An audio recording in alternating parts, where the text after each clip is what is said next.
Kalau nggak beriman mah dia tidak pikir panjang. Udah selesai begitu saja dianggap. Kalau akhir hidup ini cuma selesai di dunia, berbuatlah sesuka hati, tak masalah. Isma syita, hiduplah sesuka hatimu, lakukan apa yang kau inginkan. Masalahnya hidup itu 2 kali, dunia dan akhirat. Sebagaimana doa kita kan, mohon bahagia dunianya dan akhiratnya. Jadi ini sangat penting bagi orang beriman. Saya awali dengan syair ciri khasnya Ustaz Anwar. Saat nafas terakhir tiba, dunia sirna, apalah guna harta yang dibawa hanya amal semata. Itulah penerang menuju alam baka. Ingatlah mati, jangan kita lupa. Maut pasti datang walau tanpa tanda. Bekal yang terbaik hanyalah takwa agar kelak bahagia di surganya. Amin ya rabbal alamin. Setuju nggak Pak dengan syair ini? Cocok nggak kira-kira ya? Baik. Jadi memang nafas terakhir kita nanti itu akan sampai ya. Dunia habis tuh, harta nggak ada gunanya lagi bagi kita, tapi bagi orang yang beriman berguna insya Allah kalau harta digunakan di jalan Allah, diteruskan oleh generasi sesudahnya. Baik. Masalahnya nggak ada jaminan kalau kita sudah tidak ada, harta kita digunakan apa oleh anak keturunan kita. Jadi selagi kita hidup, manfaatkan sebaik-baiknya. Nah sekalian, karena kita ngomongin kematian, kita ingatlah orang-orang yang kita anggap langkah rekam jejaknya luar biasa. Dan ini menjadi inspirasi bagi kita. Orang-orang soleh yang terdahulu ya. Saya nanti kan tidak banyak. Nanti dengan pesan pertama, ahlul khair dulu. Ahlul khair itu siapa? Orang baik. Ketika ahlul khair, orang baik berpulang ke rahmatullah, kita merasa kehilangan. Seraya dengan terus mendoakan si mayit, semoga Allah mengampuninya. Doanya ini yang paling sederhana, paling akrab dan familiar.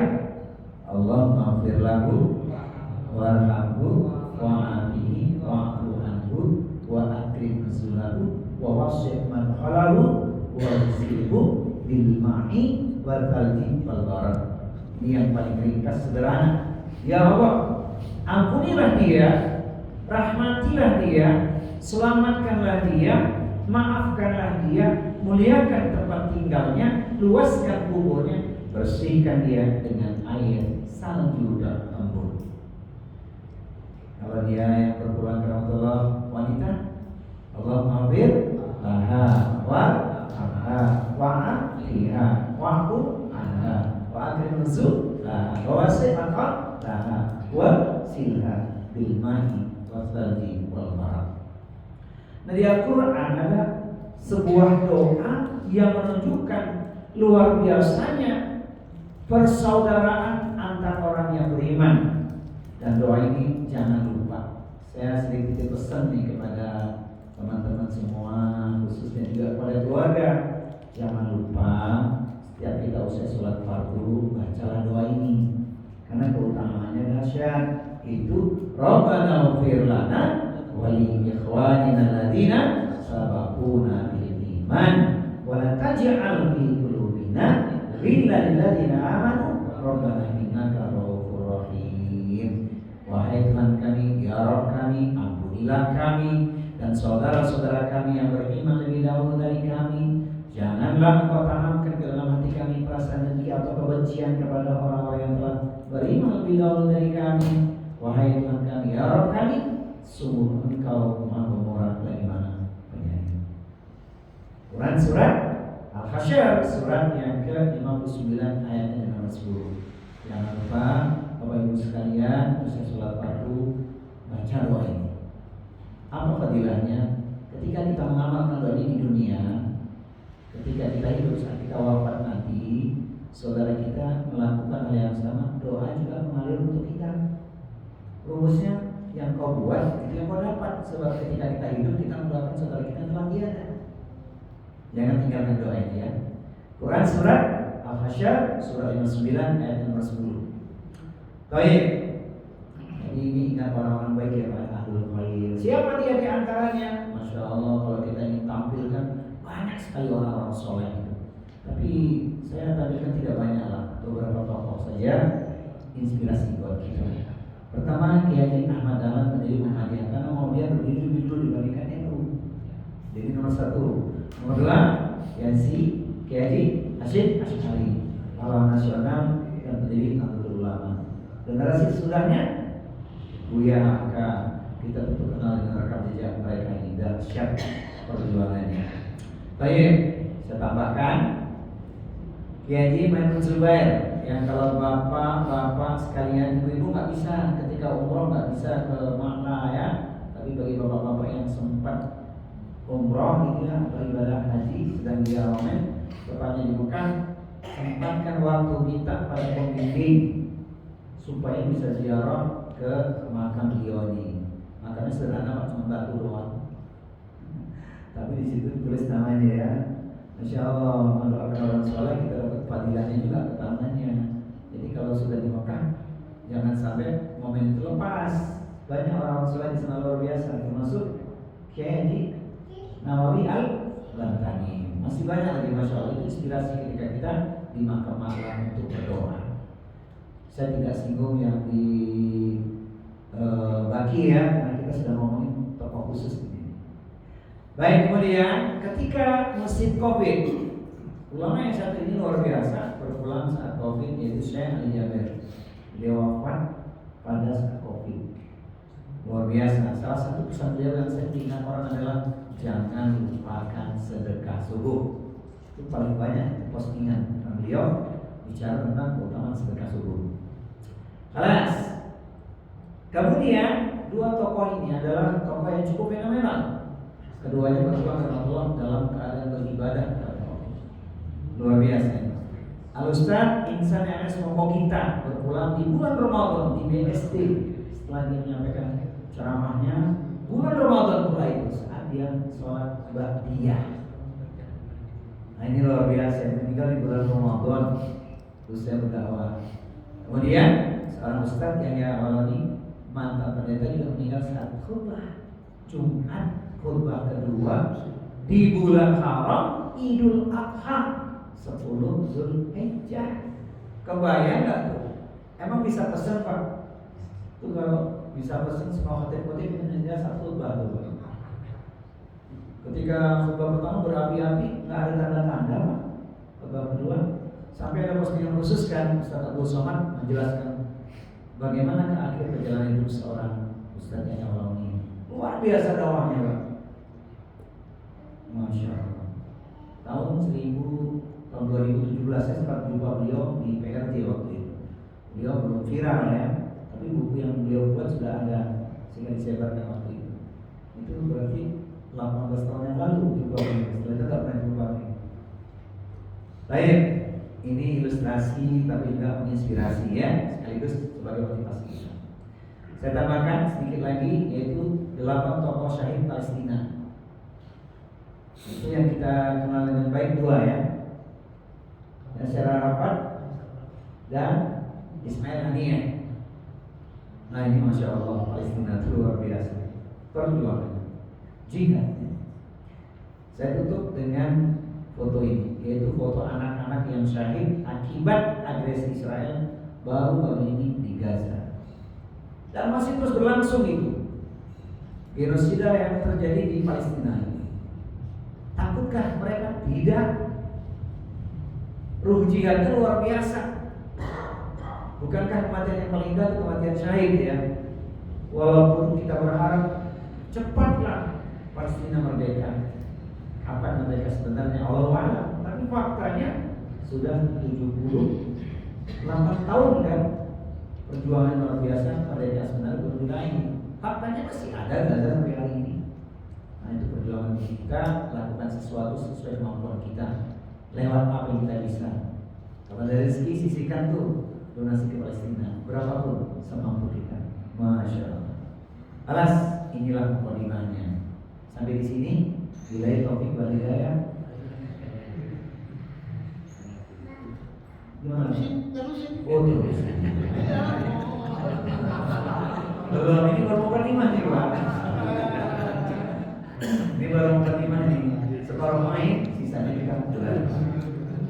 Ini baru nomor 5, baru slide awal 5, belum masuk ini. Harus saya edit juga, sebab saatnya kita merenungkan pentingnya kematian. Baik, kematian bagi orang beriman adalah rahmat. Rahmat itu ada bab khusus, Pak. Yang kita ingin raih memang rahmatnya Allah. Rahmat Allah yang kita dambakan. Rahmat itu juga dunia akhirat. Rinciannya di tema tersendiri, Pak.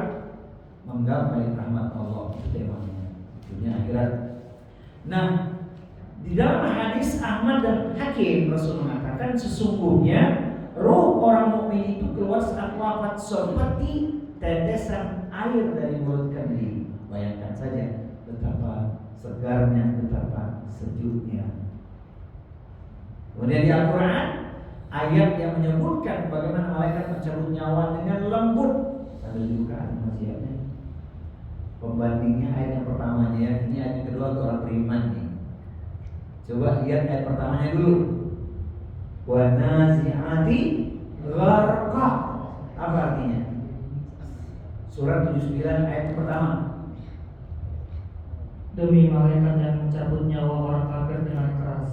Nah, siapa itu? Orang kafir mencabut nyawanya, orang zalim, orang munafik, orang fajir, orang-orang ingkar dengan keras. Digambarkan bak pohon berduri dibungkus dengan kain sutra kemudian ditarik sekeras-kerasnya. Kebayang? Bukan cuma sobek kainnya, tapi tak terbayang nyeri dan sakitnya sakratul maut. Ini wilayah apa? Ini wilayah gaib, wilayah iman. Sementara orang yang beriman dapat ayat yang kedua. Wan nasyirati nashta. Dan demi malaikat yang mencabut nyawa dengan lemah lembut. Penjelasannya, anasyitan berasal dari kata nashta yang berasal artinya melepaskan ikatan dengan lembut. Maksudnya adalah malaikat yang mencabut nyawa orang beriman dengan penuh kelembutan dan kemudahan. Kita kepada Allah saat kita berpulang ke rahmatullah nanti pun mendapatkan ayat ini. Amin ya rabbal alamin. Masya Allah. Kelas. Kalau ada yang bertanya, Ustaz, ada nggak sih tanda-tanda orang yang husnul khotimah itu ketika dia wafat? Ada. Tanda-tandanya saya nukilkan di sini 7 saja. Tapi ini sudah cukup memberikan pemahaman kepada kita betapa luar biasanya ketika seorang mukmin itu berpulang ke rahmatullah dengan husnul khotimah. Ciri yang pertama menurut ajaran Islam, akhir kehidupan seorang itu husnul khotimah ketika ia mampu mengucapkan kalimat tauhid la ilaha illallah saat akan wafat. Man akhiru kalami la ilaha illallah dakhalal jannah. Barang siapa akhir ucapannya adalah la ilaha illallah, maka dia masuk surga. Hadis riwayat Abu Daud, Ahmad. Jadi kalau kita melafazkan kalimat thayyibah itu, harapan besar kita apa? Itu juga ucapan terakhir kita nanti. Cuma jangan ngancam, sudah tahu ilmunya nanti pasang kuda-kuda waktu malaikat mencabut nyawa, siap-siap baca dengan itu. Wah, itu tidak bisa dianulir demikian.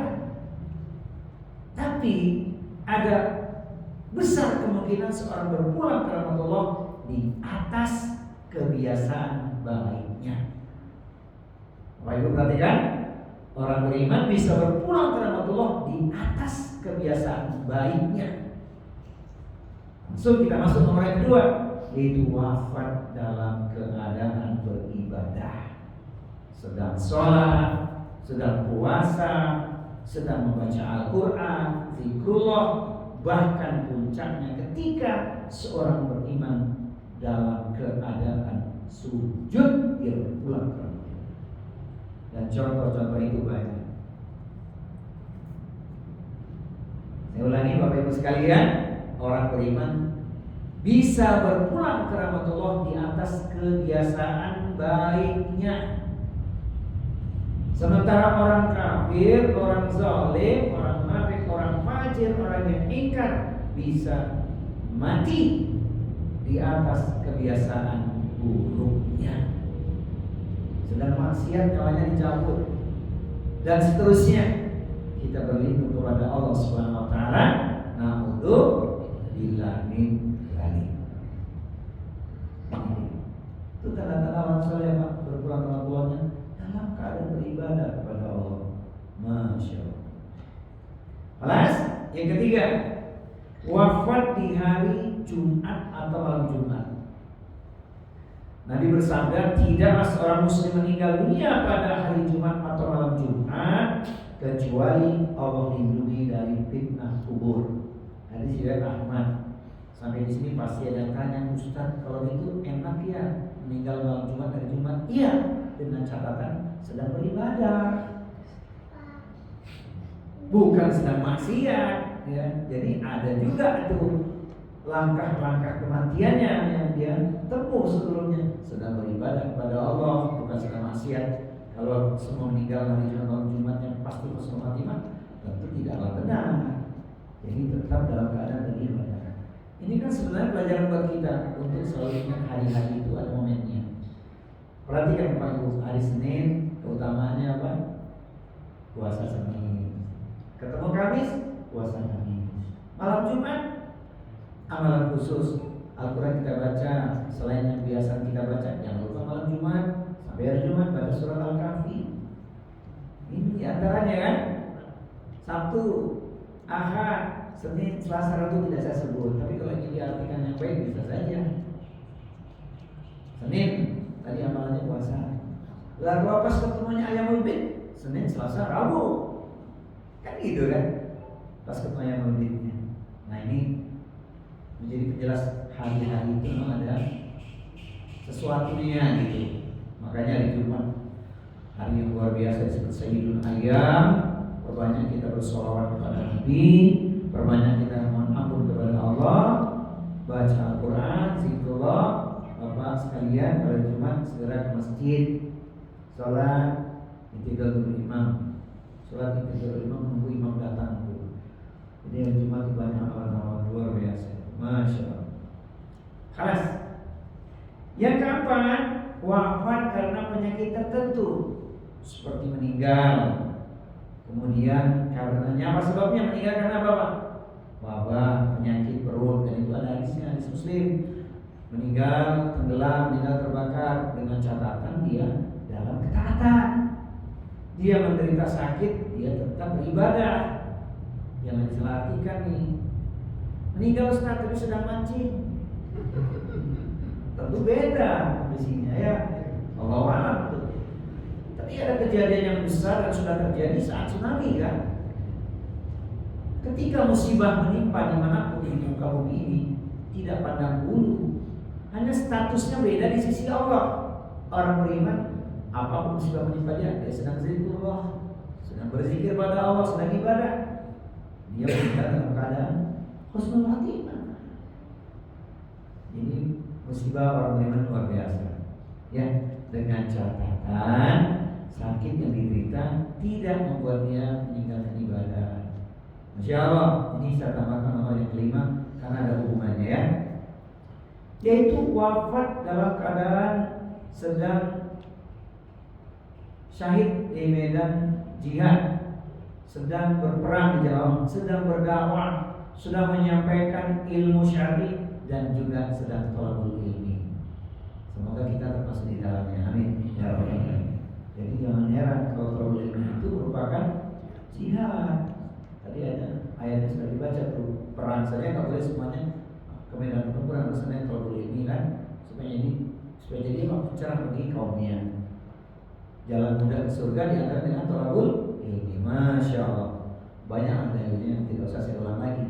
Tapi intinya ada hubungan erat, sedang beribadah. Ya, jadi meninggal dalam keadaan beribadah. Apalagi sedang syahid seperti saudara kita di Palestina, yang ayatnya itu spesial juga, yang berperang di jalan Allah itu banyak dalilnya.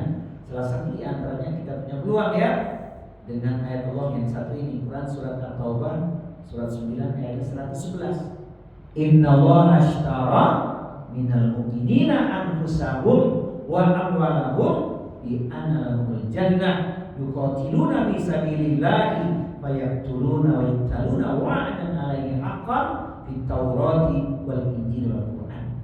Disebutkan dua orang yang dibeli jiwa raga harta mereka dari surganya Allah sebab digunakan di jalan Allah. Ini dia. Kemudian yang keenam, meninggal dalam keadaan sabar dan ridho menerima takdir Allah. Sudah pernah disampaikan luar biasanya sabar yang dijaga dalam kehidupan seorang mukmin. Sabar itu pahalanya luas tanpa batas. Ini boleh buka dalilnya. Quran surat 39 ayatnya di nomor 10. Quran surat Az-Zumar surat 39 ayatnya nomor 10.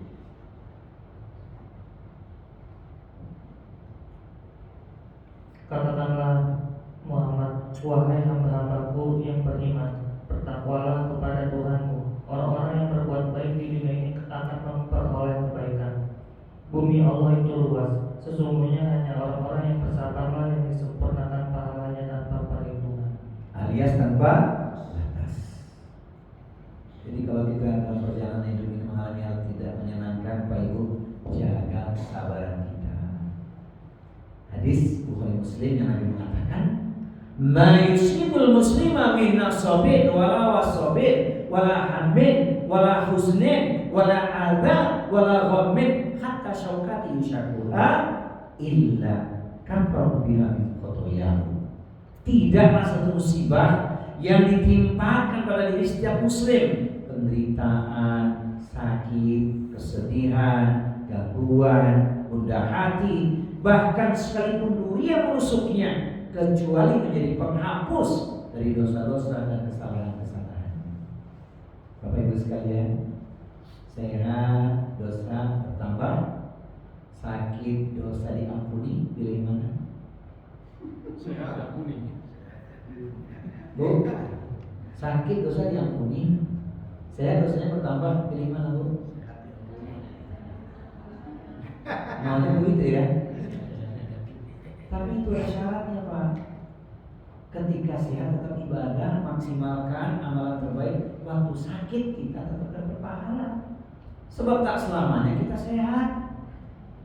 Jadi jangan mimpi dengan hadis tadi, enak ya sakit dosa diampuni. Ada prosesnya. Ketika sehat ngapain dia?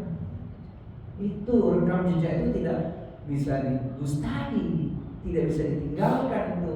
Maka ketika kita sehat, maksimalkan ibadah kita semampu kita. Itu yang dikatakan istiqomah. Jadi jangan potong kompas. Kalau sakit dosa diampuni, lihat rekam jejaknya dulu ketika sehat ngapain ini. Apalagi sekarang memang sedang sakit gitu ya. Sedang sakit kok malah tidak ibadah. Ini memilukan ini. Dan biasanya kalau sedang sakit ingat Allah ya. Kalau sedang sehat, makanya sehat itu mahal Pak. Nabi mengatakan dua nikmat manusia sering tergelincir tuh. Satu nikmat sehat, dua nikmat sempat atau luang waktu. Sehat tidak digunakan untuk ibadah, waktu sakit baru nyesel gitu ya. Luang waktu dibuang-buang, habis untuk menghayal, tidak bermanfaat ya. Waktu luang digunakan untuk apa? Positif lah, gunain silaturahmi, pelabelan dan lain-lain. Intinya bermanfaat. Alas, ayo. Kemudian yang ketujuh, kehidupannya dipenuhi amal soleh. Ia dikenal masyarakat sebagai orang baik, orang jujur, orang yang tawadu. Benar, fulan bin fulan itu sudah tidak ada, teringat orang kebaikannya. Dan yang indah itu apa? Muncul aroma wangi dari banyak tempat. Ungkapan, Masya Allah, fulan bin fulan itu amalnya bertebaran di mana-mana. Ketika hidup dia sembunyikan Pak. Ketika sudah tidak ada, muncul kalimat itu. Memang beliau orang yang baik, santun, dermawan.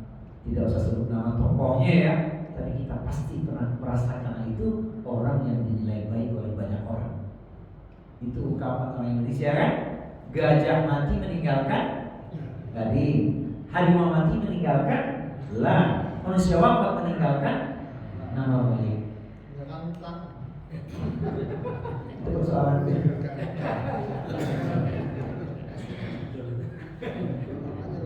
Iya, adalah ya tokoh-tokoh yang sudah tidak ada. Ya Allah, kita ingat betul orang itu luar biasa ketika masih hidup. Baru sudah dia meninggal, wanginya semerbak di mana-mana. Masya Allah, saya nggak sebut nama lah. Ya, tapi bapak ibu pasti punya tokoh-tokoh tersendiri, orang yang memang dinilai baik oleh banyak orang, dikenal sebagai orang baik. Ada kan? Ini orang yang berilmu, hartanya banyak, tapi tidak sombong. Orangnya dermawan, amalnya banyak, tapi tidak riya. Masya Allah.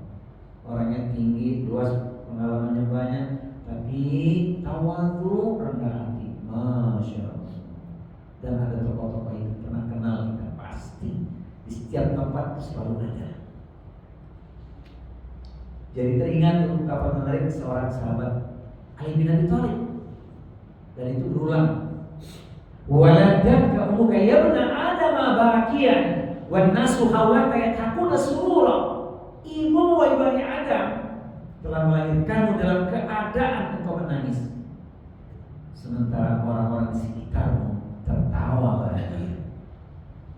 Sudah atau belum Pak? Bu, udah atau belum? Udah atau belum? Ya udah, kita udah lahir kok. Sama ketika anak kita lahir, cucu lahir, tetangga lahiran, bayi nangis tandanya hidup, orang di sekitarnya tertawa bahagia, senang. Kalaupun ada air mata yang mengalir waktu itu, pasti air mata bahagia, bukan air mata duka. Indahnya kalimat beliau di penutupnya, fa'mal liyaumika antakuna idza bakau fi yaumi mautika dhahikan masrura. Jadilah engkau orang baik, sehingga di hari kematianmu orang-orang menangisi kepergianmu, sementara engkau tertawa bahagia, engkau genggam gelar husnul khatimah. Mohon maaf, udah atau belum Bu? Belum, udah atau belum? Jamnya ragu sudah atau belum? Kenapa belum? Oh iya, karena masih belum ya Pak? Belum, kita masih hidup. Ada jaminan nggak saat kita wafat nanti seperti itu? Nggak ada jaminan, maka jadilah orang baik, mumpung masih punya kesempatan. Ya, kata jamaah Nurul Barakah apa? Do your best, lakukan yang terbaik. Do right now, sekarang lakukan, jangan tunda. Nabi mengatakan, wala tumhil, jangan kau tunda, hatta idza balaghat hulqum qulta liman kada wa kada wa qad kana fulan. Dalam segala hal jangan tunda, termasuk sedekah. Sebab ketika nanti nafasmu sudah sampai di tenggorokan, kau baru ngomong untuk bulan sekian, untuk ini sekian, untuk siapa lagi sekian, tak mampu kau berikan. Sebab beratnya sakratul maut. Maka orang yang berpulang ke rahmatullah ingin balik lagi ke dunia supaya bisa sedekah, supaya bisa beramal soleh. Kan sering dibacanya ya Quran surat Al-Munafiqun itu kan? Al-Munafiqun surat 63 ayat 10. Rabbi laula akhartani ila ajalin qarib fa asaddaqa wa akun minas sholihin. Ya Allah, seandainya Kau beri aku tenggang waktu sebentar saja untuk aku hidup sejenak, ingin rasanya aku keluarkan sedekah, bersedekah dan jadi orang soleh. Enggak mungkin, never, hayata, enggak bisa. Kelas Pak, nomor yang ke-7 ini, Masya Allah. Semoga kita saat wafat nanti termasuk orang yang baik. Amin ya Rabbal Alamin. Jadi ungkapan ini boleh dengan apa Pak? Semoga saat kita wafat husnul khatimah. Jadi jujur, kata husnul khatimah itu untuk kita masih hidup, bukannya sudah mati. Jelas Pak? Kata husnul khatimah itu untuk kita masih hidup. Semoga saat kita wafat nanti husnul khatimah. Ada penonton yang sudah meninggal, tidak ada kata semoga lagi. Yang ada apa? Semoga Allah mengampuninya. Itu. Tapi kalau ingin kata husnul khotimah disematkan, mayit ini ada tanda-tanda husnul khotimah. Begitu. Bukan semoga husnul khotimah si mayit. Tidak ada kata semoga lagi buat mereka. Yang diperlukan doa kita. Sudah meninggal, Allahumma firlahu warhamhu ila akhiri tadi. Semoga husnul khotimah untuk kita. Maka para imam itu kan sering baca di penghujung doanya Pak ya. Allahumma nas'aluka husnul khotimah untuk kita yang masih hidup itu. Yang sudah mati, semoga Allah mengampuni kesalahannya. Itu yang diperlukan ya. Orang baik Ustaz, ada tanda-tanda husnul khotimah, bukan semoga husnul khotimah. Itu bedanya. Baik. Renungan kematian bagi orang beriman. Ini bagian tengah-tengahnya. Belum separuh main ini Pak. Kematian adalah pasti dan tidak dapat dihindari. Ayat ini sangat krusial untuk kita lakukan. Wa likulli ummatin ajalun fa idza jaa ajaluhum yastaghfiruna sa'atan wa la yastaqdimun. Dan setiap umat mempunyai ajal atau batas waktu. Maka apabila ajalnya tiba, mereka tidak dapat meminta penundaan sesaat pun dan tidak dapat pula meminta percepatan. Minta diakhirkan nggak bisa, walaupun semenit sesaat pun tak bisa. Ingin dipercepat tak bisa. Contohnya gimana Pak? Lihat tuh, saudara kita sedang terbalik sakit. Sekian lama sebelum COVID sampai hari ini masih terbalik sakit. Allah belum cabut, ajalnya belum nyampe, malaikat belum diutus cabut nyawanya ya.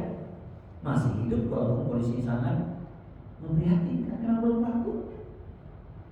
Tapi tidak sedikit orang yang berpulang Allah dalam keadaan mendadak gitu ya. Sholat subuh kita masih ketemu di masjid itu, dulu tuh nggak kelihatan kemana sampai ini. Dapat telepon, tergelincir, jatuh terpleset di kamar mandi, dibawa rumah sakit berpulang dalam Allah. Kayaknya nggak ada tanda sakit, ya nggak? Berapa banyak orang yang berpulang dalam keadaan mendadak? Ya, kami sohin mata diberi ilatin, nggak ada sebabnya meninggal, memang waktunya tiba. Begitu mudah berpulang ke rahmatullah. Tapi yang sakit sekian lama masih Allah uji keluarganya dan dirinya.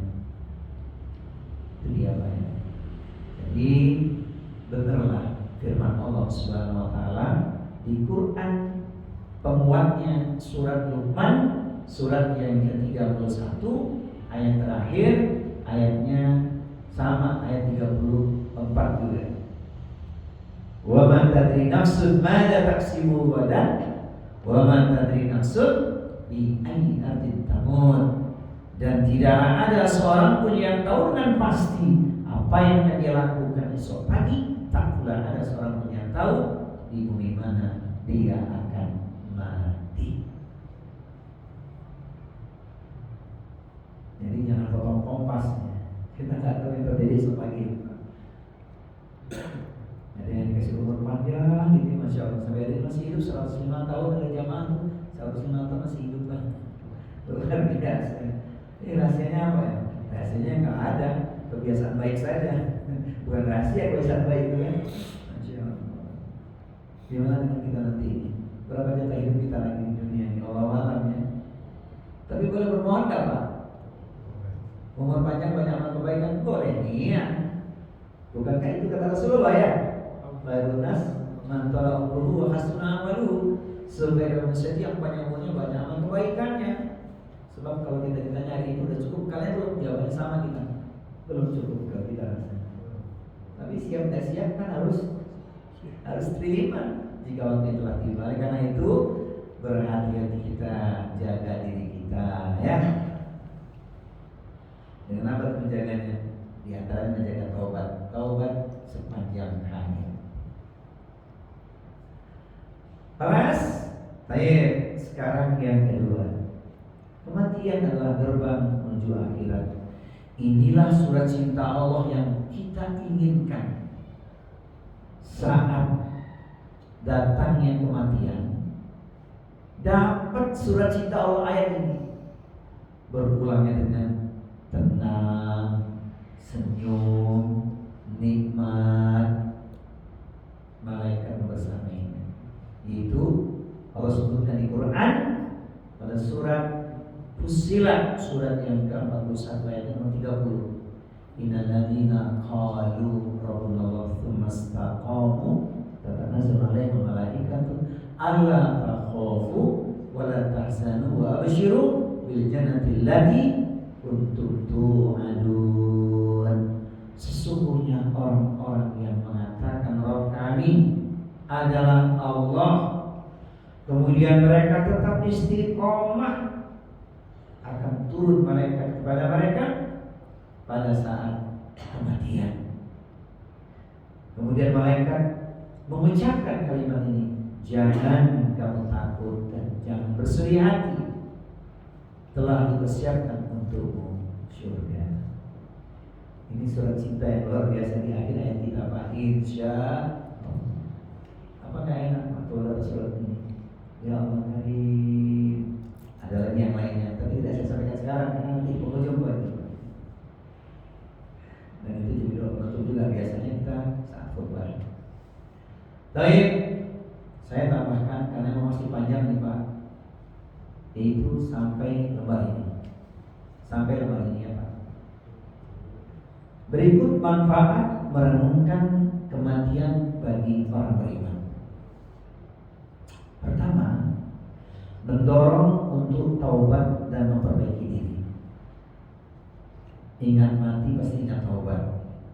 Saat kita muhasabah diri, merenungkan diri, kita sadar banyak dosa telah kita lakukan. Betul atau benar? Ada yang tidak punya dosa di sini? Ada itu? Anak kecil. Iya. Kalau disuruh tunjuk tangan, saya tunjuk tangan lah. Dosa yang paling besar, dosa banyak. Khawatir kita banyak hal kesalahan sudah kita buat, tapi kita nggak sadar juga. Jadi ingat mati, mestinya ingat taubat begitu, supaya apa? Diperbaiki. Kan ngeri Pak, kalau sampai akhir hayat kita tidak bisa jaga taubat. Yang paling menakutkan itu apa? Semoga kita selamat ya dari fitnah yang satu ini. Saat wafat sedang bermaksiat, itu yang paling ditakutkan. Inna rajula la ya'malu zamanan tawil bi amalin ahli jannah summa yuhtamu lahu amalu bi amalin ahli nar. Dahulu ada seorang melakukan perbuatan orang-orang ahli surga, amal solehnya luar biasa, seorang surga tinggal sujud kali hadapannya. Apa yang terjadi? Dia melakukan perbuatan bodoh. Kalau bahasa kita bisa bermaksiat, sudah melakukan dosa, nyawanya dicabut, meninggal ya suruh khotimah. Itu yang paling menakutkan. Maka Nabi memberikan pesan penting untuk umatnya dengan kalimat khas, ya ayyuhan nasu tubu ilallah fa inni atubu fi yawmin atamarrah wa fi yawmin sab'una marrah. Wahai manusia, bertobatlah kalian.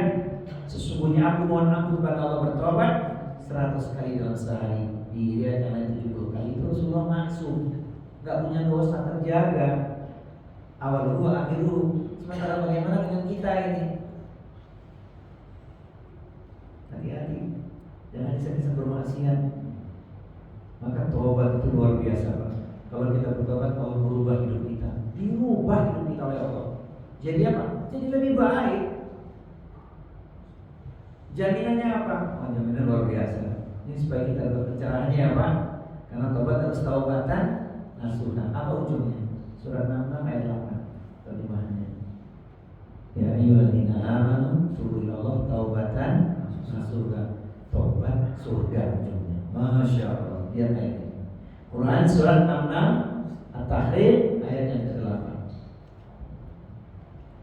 Wahai orang-orang yang beriman, bertobatlah kepada Allah dengan taubat yang semurni-murninya. Mudah-mudahan Tuhan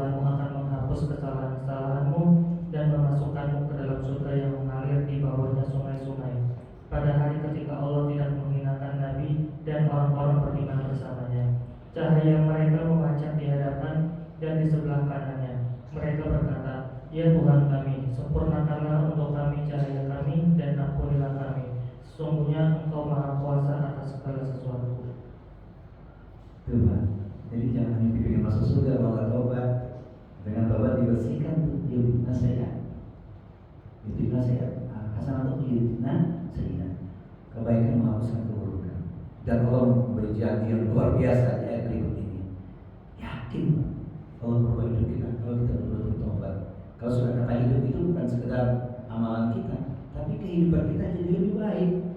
Keburukan dihapuskan jadi baik. Surat Quran surat 25 ayat 70. Al-Furqan ayat 70 ini janji Allah. A'udzu billahi samii'il 'aliim minasyaitonir rajim. Illa man taba wa amana wa 'amila 'amalan shalihan fa ulaika yubaddilullahu sayyi'atihim hasanat wa kana Allahu ghafurur rahim. Kecuali orang yang bertaubat, beriman dan beramal soleh, maka Allah mengganti kejahatan mereka dengan kebaikan. Allah Maha Pengampun lagi Maha Penyayang. Jadi lebih baik. Tapi tobatnya itu tobat nasuha. Buktiin tuh. Gimana tuh tobatnya? Tobat lisan, tobat hati, tobat anggota badan. Kemudian yang keempat, nggak cukup tiganya aja. Yang keempat, tobat yang berkaitan dengan urusan kepada makhluk. Apa itu hubungannya? Urusan kepada orang lain selesaikan juga. Nih, 3 dulu ya. Tobatnya benar ya. Lisan mohon ampun kepada Allah. Allah sangat senang ketika kita mohon ampun kepadanya. Bukan saja usai sholat, tapi di penghujung malam ketika orang tidur lelap. Masya Allah. Kanu qalilan minal laili ma yahja'un wa bil ashari hum yastaghfirun. Mereka sedikit sekali tidur pada waktu malam, jelang datang waktu fajar, memohon ampun kepada Allah Subhanahu wa taala. Quran surat Al-Dariyah surat 51 ayat nomor 17-18. Kalau saya sholat pasti kita minta ampun di penghujung malam yang paling keren, Pak. Itu artinya siapa dia ahli tahajud. Tahajud dulu paketnya baru istighfar. Masya Allah, yang minta ampun dosa diampuni. Yang punya persoalan Allah beri solusi. Yang punya permohonan Allah kabulkan doanya, Allah kabulkan hajatnya. Masya Allah. Catatannya apa? Istiqomah. Itu tobat lisan dulu. Tobat hati, husnudzon. Ada rasa sesal di hati kita telah melakukan perbuatan dosa dan berjanji untuk tidak melakukan kembali sekuat tenaga. Ternyata sekarang tobat, besok kuat. Tetap jaga tobat, itulah manusia. Maka tobat sepanjang hayat. Tetap harus ada azam untuk kita tidak melakukan lagi. Ternyata kita tergelincir lagi. Ya ampun kepada Allah. Tapi bukan maksudnya untuk bermain-main. Tahan semampu kita. Manusia kan memang malu yang lemah, dhaif. Kullu bani Adam khata'un wa khairul khata'ina at-tawwabun. Semua bani Adam itu punya dosa, tapi yang paling baik adalah mereka yang bertaubat. Masya Allah. Tobat anggota badannya apa, Pak? Gerakkan langkah kaki kita untuk fastabiqul khairat, salat berjamaah ya, menghadiri majelis ilmu, amal vertikal, amal horizontal, kesan individual, kesan sosial kita. Jadi badan kita nanti juga bisa menjawab. Soal itu pertanyaannya nanti melompat di akhirat. Wa jismihi fima ablahu. Badannya untuk apa dia gunakan? Letih, lelah, capek untuk apa? Itu pertanyaan keempatnya. Belum lagi pertanyaan 1, 2, 3 nya. Nah, itu dengan amalan-amalan itu. Masya Allah. Yang keempat, taubatnya baru diterima lengkap, lalu urusan kepada makhluk selesai. Nggak bisa tobat pada Allah saja selesai. Punya salah, punya dosa kepada orang lain, ya Allah ampuni dosaku, aku salah pada simpulan. Tak cukup dengan itu. Selesaikan urusan. Nah, khusus nomor yang pertama ini saya tutup dengan ungkapan yang sudah biasa saya sampaikan juga, supaya kita sadar diri bahwa taubat itu sepanjang hayat. Hidup di dunia sangat singkat. Jangan sampai kita terlambat. Sekarang waktunya Untuk bertaubat jangan tunggu hingga sekarat. Kiamat kapan Pak kiamat? Yang paling dekat sekarang dulu ya. Kiamat kecil udah ada ya, kiamat kecil ya. Itu orang paling dekat sebelum masuk ke liang kubur kan sekarat dulu ya. Sekarat baru wafat. Nomor yang kedua, jadi ditutup yang pertama ini Pak.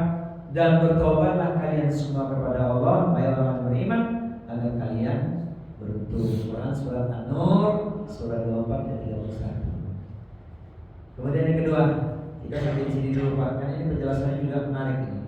Perhatikan. Aksiru zikri hadhil ladzati. Maksudnya dengan ingat kematian menjaga hati dari keras dan lalai. Perbanyaklah mengingat penghancur kenikmatan, yaitu kematian. Kalau sudah mati, nikmat semua habis tuh Pak. Gak ada lagi cerita nikmat urusan dunia. Setelah itu bertanggung jawab tuh adanya. Akfiru min dzikri hadhil ladzati.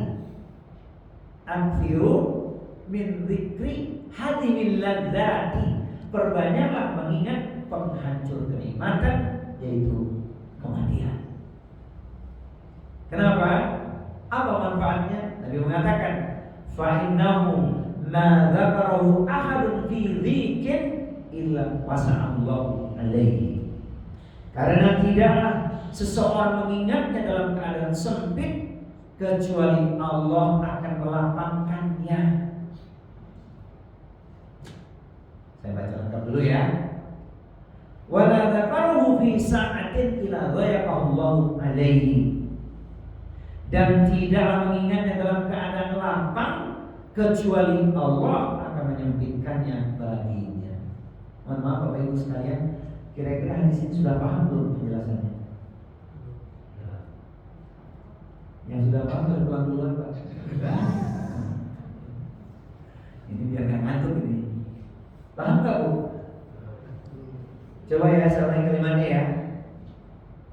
Karena tidaklah seseorang mengingat kematian tadi dalam keadaan sempit kecuali Allah akan melapangkannya. Namun dan tidaklah mengingatnya dalam keadaan lapang kecuali Allah akan menyempitkannya baginya. Penjelasannya ini juga luar biasa Pak. Masya Allah. Kita di posisi mana kira-kira ini? Kita renungkan masing-masing ya Pak. Pertama, yang dimaksud karena tidaklah seseorang mengingatnya dalam keadaan sempit kecuali Allah akan melapangkannya, yaitu Allah melapangkan hatinya. Hidupnya dalam keadaan sulit, terlilit, terhimpit, sakit, terperosok ke dalam parit, dia tidak menjerit. Dia bisa bangkit karena dia sadar betul pertemuannya dengan Allah semakin dekat, maka dia tidak risau dengan beban derita yang sedang dia alami. Tidak putus asa dia. Semua ditinggalkan. Boro-boro bicara tentang kekurangan yang dia rasakan, dia tidak berkeluh kesah. Sebab hati dilapangkan oleh Allah, yakin pertemuannya semakin dekat kepada Allah. Urusan dunia dengan perang-perangnya tidak membuat dia risau, apalagi sampai putus asa. Itu maksudnya. Keadaan sempit gimana sih Pak? Yang saya gambarkan tadi itu, seolah-olah dalam keadaan sulit, terlilit, terhimpit, sakit, terperosok ke dalam parit, tidak menjerit, bisa bangkit karena hatinya dilapangkan oleh Allah, tidak risau dengan derita atau beban yang sedang dia alami. Yakin pertemuan semakin dekat pada Allah, yang dicari olehnya adalah keridhaan Allah. Hatinya tidak galau, tidak risau. Ini dia. Tapi ingat yang kedua ini, perhatikan. Dan tidak mengingatnya dalam keadaan lapang kecuali Allah akan menyempitkannya baginya. Ini orang-orang yang sedang Allah uji dengan kemudahan, lancar, bisnisnya berkembang, anugerah yang banyak. Yang sering disampaikan, rumahnya megah, mobil mewah, hektaran ladang dan sawah, investasi terus bertambah. Pendek kata semua serba indah dan buah. Tapi hatinya disempitkan dari cinta dunia. Itu yang dimaksud. Tidak tertipu dengan harta dunia ini dia. Sebab kalau dia tertipu dengan harta dunia, lupa dia akhiratnya. Harta digunakan untuk maksiat. Itu yang dimaksud. Jadi walaupun gak ada lapang, fokusnya akhirat juga dia. Bahkan digunakan hartanya, keberkahan yang dia rasakan itu untuk kemanfaatan akhiratnya. Ini tidak semua orang dapat itu. Nah, salah satu caranya benar-benar ingat pentingnya renungan kematian. Aku mau mati ini, kapan waktunya? Buat apa aku macam-macam dengan hartaku? Anehnya masih ada yang bergila, muda kaya raya, tua foya-foya, mati tersiksa. Aneh ya Pak ya, sempat ngomong gitu ya. Mestinya muda kaya raya, tua banyak sedekahnya, mati masuk surga. Betul. Ini Pak, disempitkan hatinya itu Pak dari cinta dunia. Orang kalau sudah cinta dunia menghalalkan cara. Yang digambarkan Nabi apa? Seorang sudah dapat satu lembah emas, pengen dapat lembah emas yang kedua. Kalau sudah dapat lembah emas yang kedua, pengen yang ketiga.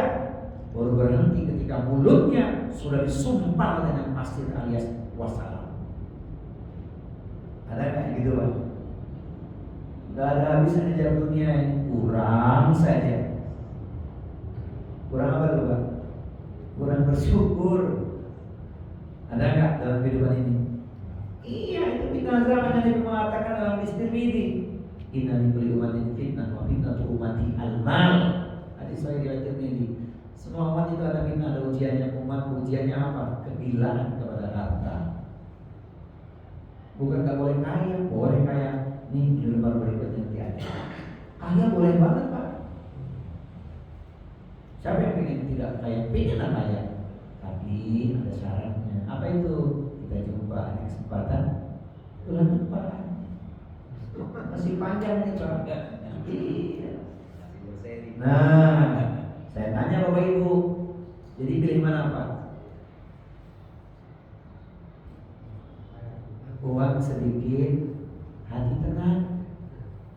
Uang banyak, hati tak tenang. Pilih mana?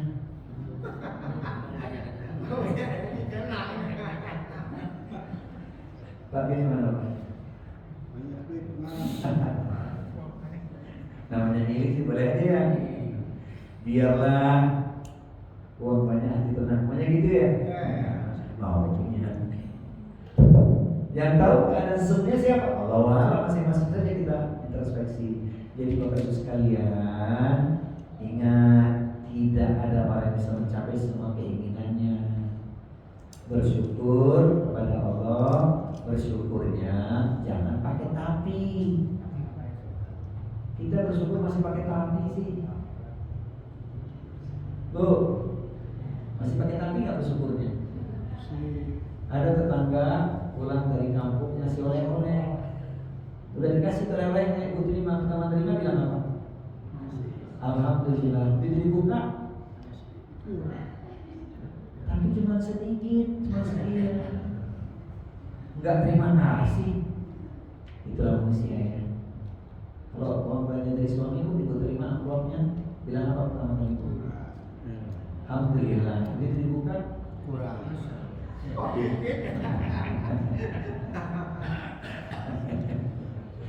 Maka bersyukurnya jangan pakai tapi.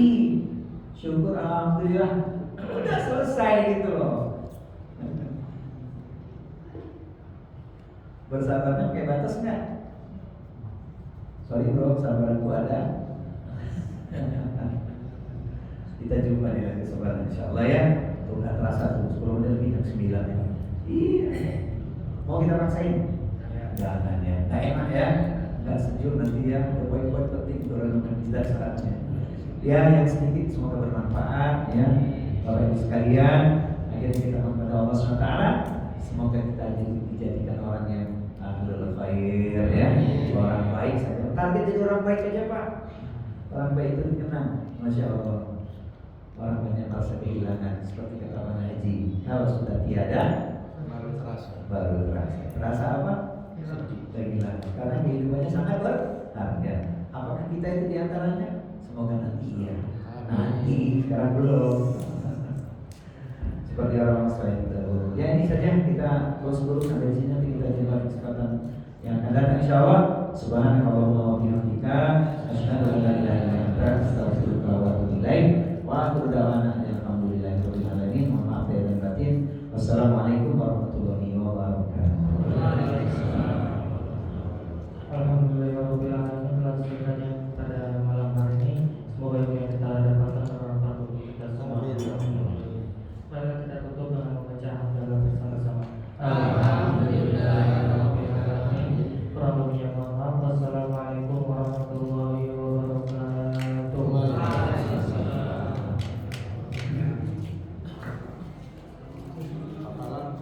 Ada sesuatu ya? Ada. Oh, di samping ada sesuatu, coba dilihat. Iya.